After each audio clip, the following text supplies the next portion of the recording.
Pemirsa, khususnya mahasiswa Universitas Terbuka dimanapun Anda berada. Selamat berjumpa dalam program perkuliahan Universitas Terbuka. Dalam pertemuan kali ini, kita akan membahas mata kuliah hukum adat dengan topik ciri-ciri dan sifat hukum dari hukum adat. Saudara-saudara mahasiswa Universitas Terbuka, di mana saja Anda berada. Warna hukum adat itu khas. Ciri-cirinya mudah dilihat karena ada di dalam kehidupan kita sehari-hari. Nilai-nilai itu ada di tengah-tengah kita. Yang pertama adalah ciri dari hukum adat, magis religius. Apa yang dimaksudkan dengan magis religius?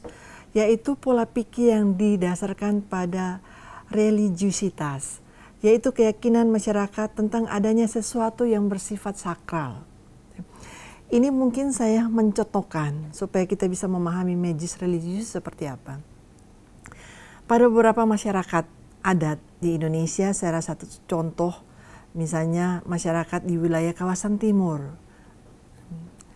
Kalau masyarakat di Indonesia pada umumnya masyarakat agraris, kita ini adalah masyarakat agraris, berkaitan dengan pertanian. Ketika mereka akan melakukan pembukaan lahan untuk penanaman padi, ada sesuatu yang mereka lakukan. Yang kita pahami itu didasarkan pada religiusitas dari masyarakat tersebut. Misalnya, sebelum mereka membuka lahan baru untuk pertanian, mereka melakukan upacara-upacara keagamaan. Bisa kita lihat dalam upacara keagamaan, dalam konteks perkembangan saat ini mereka sudah memasukkan itu upacara keagamaan. Tapi kalau kita dalam konteks yang terdahulu, mereka melakukan upacara-upacara tertentu. Ya. Seperti atau dapat dimaknai seolah-olah meminta izin kepada sang pemilik alam. Bahwa saya akan masuk di situ, saya akan melakukan pertanian di situ. Ya. Jadi ada hal-hal yang sakral yang muncul dalam perilaku mereka, bahwa lahan itu ada pemiliknya sebenarnya, bukan saya pemiliknya. Dalam faktanya saya pemiliknya, kami pemiliknya, tetapi alamlah yang menguasai itu. Dalam perkembangannya mereka mengaitkan dengan unsur keagamaan. Misalnya kalau dari masyarakat itu mayoritas Islam, mereka menggunakan menurut tata cara Islam. Apabila masyarakat itu mayoritas Kristen, mereka melakukan berdoa sebelum masuk di sana. Gambaran religiusitas daripada masyarakat adat itu. Sehingga ciri yang pertama mereka itu magis religius. Mereka mengakui bahwa segala sesuatu yang ada di alam ini bukan dia pemiliknya, bukan dia pencipta. Bahwa itu sakral, sehingga ketika dia melakukan sesuatu ada upacara-upacara tertentu. Contoh lagi, kebiasaan untuk masuk rumah baru. Para masyarakat adat pada umumnya ketika mereka melakukan pembukaan atau membangun rumah baru, kemudian rumah itu akan ditempatkan sejak dari zaman dulu. Mereka melakukan ritual sesuatu. Seperti atau dimaknai seperti melakukan izin dalam tanda kutip bahwa saya akan menempati rumah ini. Rumah itu dia yang bangun, mereka yang bangun, tapi kami akan masuk di sini. Yang kemudian dalam perkembangannya dikaitkan dengan nilai-nilai yang ada dalam agama. Mereka melakukan pengajian, mereka melakukan berdoa bersama agar supaya ketika mereka menempati rumah itu tidak ada aral melintang. Kira-kira makna realitasnya seperti itu. Jika kita memahami yang dimaksud dengan magis religius, bahwa mereka meyakini bahwa ada hal-hal yang sifatnya sakral, ada hal-hal yang di luar kemampuan dia. Itu ciri dari pertama dari hukum adat. Ciri yang kedua adalah komunal atau kebersamaan. Pandangan hukum adat bahwa individu adalah bagian dari masyarakat. Individu itu merupakan bagian dari integral keseluruhan masyarakat. memang masyarakat Indonesia berbeda kalau kita bandingkan dengan masyarakat Barat yang individual. Contoh soal kepemilikan. Masyarakat Barat kalau kita lihat, bisa kita lihat di dalam KUH Perdata, antara kebendaan ya, dan kepemilikan itu dibedakan. Tetapi masyarakat adat tidak, bahkan hak milik itu tidak mutlak, sebab ada bagian dari masyarakat di situ. Dia bagian integral di dalam kehidupan keluarga besar masyarakat itu. Kalau di dalam hukum Barat, kepemilikan itu mutlak. Di dalam hukum adat tidak. Hal ini bisa kita lihat di dalam jual beli misalnya. Nanti akan berkaitan dengan kontan dan tunai. Kalau di dalam KUH Perdata, kita mengenal KUH Perdata warna hukum Barat. Sangat jelas di sana. Ketika dibedakan antara kesepakatan dan levering. Jual beli dia sepakat hari ini.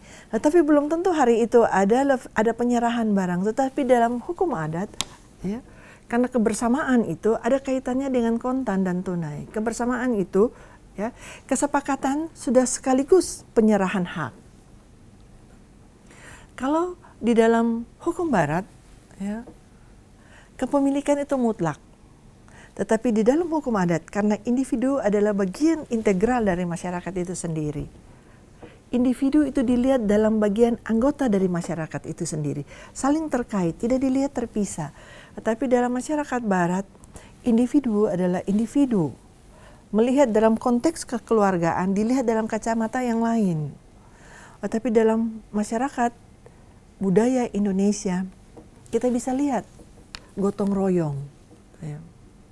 Saya kaitkan dengan contoh yang tadi ketika mereka akan melakukan pembukaan lahan pertanian. Mereka tidak melakukan secara sendiri-sendiri. Tetapi mereka melakukan secara beramai-ramai. Saling menolong. Bahkan ada di wilayah tertentu yang diatur oleh tetua adat, oleh pengurus adat. Semua masyarakat di situ adalah masyarakat agraris misalnya, anggota kelompok masyarakat tersebut. Mereka menjadwal bahwa hari ini kita akan bersama-sama ke dusun A. Untuk bersama-sama mereka membuka lahan. Begitupun ketika panen, padi itu panen dijadwal. Karena individu itu dilihat sebagai bagian dari kelompok masyarakat. Tidak dilihat individu sebagai individu. Itu contoh dari kebersamaan masyarakat Indonesia. Bahwa kita selalu dalam kebersamaan. Ya. Sifat gotong royong merupakan salah satu contoh yang sampai saat ini tetap dipertahankan, semoga terus dipertahankan. Bahwa kita selalu bekerja bersama-sama sehingga beban yang berat itu menjadi ringan ketika kita bersama-sama memikulnya. Banyak hal, contoh-contoh dari masyarakat adat yang bersifat komunal ini. Dalam satu keluarga, apabila ada keluarga itu memiliki kemampuan ekonomi yang bagus, maka saudara-saudara lainnya akan datang di situ. Ya. Kemudian keluarga yang sudah lebih dulu mapan membantu keluarga lain untuk mengangkat sama-sama dalam kemajuan bersama. Salah satu contoh yang tetap update sampai dengan saat ini, contoh-contoh masyarakat yang komunal seperti itu. Bahwa individu adalah anggota masyarakat yang merupakan bagian integral dari masyarakat keseluruhan yang ada di wilayah itu. Ciri yang ketiga adalah konkret, visual. Ya. Bahwa masyarakat adat itu selalu melakukan hal-hal yang jelas, yang nyata, yang berwujud, yang visual. Bahwa dalam setiap interaksi yang terjadi selalu terlihat, terbuka, tidak tersembunyi. Sebenarnya istilah cash and carry itu adalah masyarakat Indonesia. Saya bayar, saya menerima haknya. Seperti yang saya contohkan tadi. Dalam masyarakat Barat, kepemilikan itu adalah hak mutlak individu. Dan itu tercermin di dalam jual beli misalnya. Sepakat hari ini, belum tentu hari ini barang itu ada. Oleh karena itu apabila saudara-saudara mahasiswa mempelajari Kitab Undang-Undang Hukum Perdata akan terdapat di dalamnya kata levering, penyerahan. Bahwa kita bersepakat hari ini, penyerahannya tidak harus hari ini, ya. Tetapi dalam hukum adat harus visual, ya, harus konkret. Saya membayar, saya menerima haknya. Kemudian ciri yang ketiga adalah kontan, tunai, saling terkait dengan yang tadi. Bahwa setiap perbuatan diliputi oleh suasana yang serba konkret, terutama berkaitan dengan pemenuhan prestasi. Prestasi diiringi oleh kontraprestasi. Ya. Saya kasih barang, kamu kasih uang. Dan itu terang benderang. Di dalam hukum, konsep di dalam hukum adat bukan hari ini saya bayar, besok saya kasih barang. Tetapi konsep hukum adat adalah tunai. Saya membayar, saya menerima barang. Jadi sebenarnya istilah cash and carry merupakan sifat atau ciri-ciri masyarakat hukum adat. Dia membutuhkan perbuatan-perbuatan terutama yang berkaitan dengan pemenuhan prestasi, prestasi diiringi dengan kontraprestasi. Sehingga perbuatan hukum itu selesai seketika itu juga. Itulah hukum adat. Ketika melakukan perbuatan hukum selesai saat itu. Dalam hal sewa menyewa, dalam hal jual beli, dalam hal utang piutang, seperti itu. Maka itu dalam hukum adat itu sederhana. Kita akan lihat pada ciri berikutnya. Sederhana. Hukum adat itu bersahaja, dia tidak rumit. Tidak tertulis.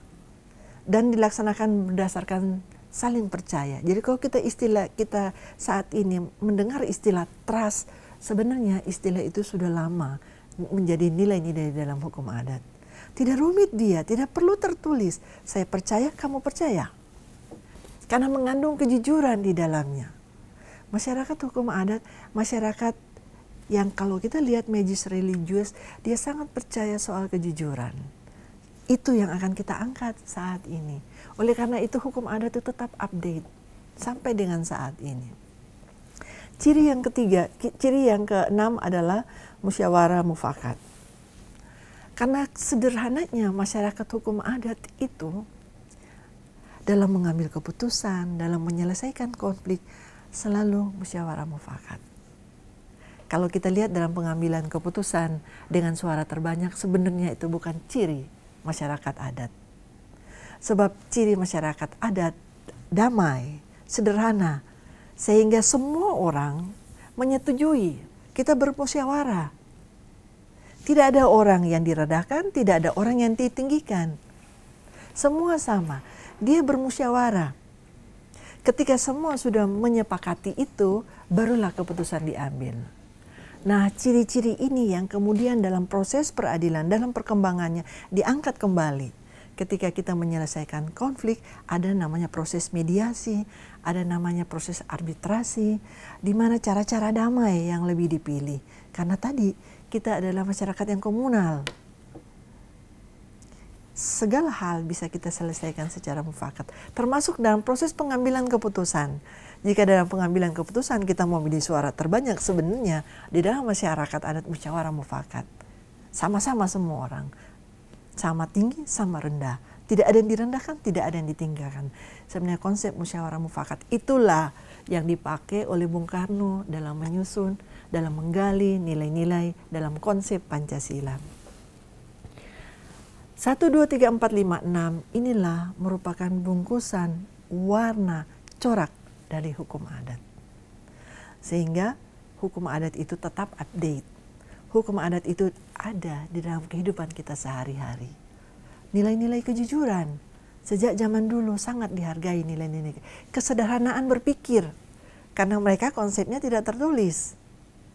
Saya percaya, dia percaya, selesai perbuatan hukum. Saya menyewa utang piutang, sederhana. Konsep itu yang menurut saya ke depan akan digali lebih dalam lagi, karena itu merupakan warna, corak, dan itu akan menimbulkan kebanggaan bagi semua masyarakat Indonesia. Oleh karena itu, sekali lagi, bahwa hukum adat itu tidak statis, tapi dia mengikuti perkembangan zaman di mana interaksi manusia itu berada. Dia selalu berdampingan dengan manusia dan mengikuti perkembangan di mana manusia itu berada, dalam semua ruang lingkup interaksi manusia. Itulah yang bisa saya simpulkan, bahwa hukum adat itu sangat kental dengan nuansa-nuansa, nilai-nilai moral, nilai-nilai kesusilaan yang sebenarnya itu ada di dalam agama. Oleh karena itu 3 teori tadi saling meresapi, tidak dipisah 3 teori tadi, tetapi kita hanya melihat kedudukan posisinya masing-masing. Pemirsa, khususnya Anda mahasiswa Universitas Terbuka dimanapun Anda berada. Sampai di sini perjumpaan kita kali ini. Semoga materi tadi bermanfaat bagi Anda. Selamat belajar dan sukses selalu.